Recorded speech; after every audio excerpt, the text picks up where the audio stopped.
కథలు అరే ఇంకో కథ మొదలు छोटी छोटी छोटी छोटी छोटी छोटी बातें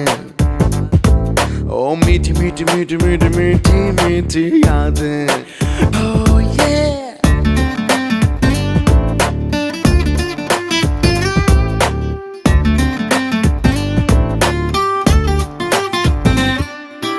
ఆటలాగా పాటలాగా నేర్చుకుంటే రానిదంట స్నేహమంటే ఏమిటంటే పుస్తకాలు చెప్పలేని పాఠం అంట కోరుకుంటే చేరదంట వద్దు అంటే వెళ్ళదంట నేస్తమంటే ఏమిటంటే కన్నవాళ్ళు ఇవ్వలేని ఆస్తేనంట ఇస్తూ నీకై ప్రాణం పంచిస్తూ తన అభిమానం నీలో ప్రతి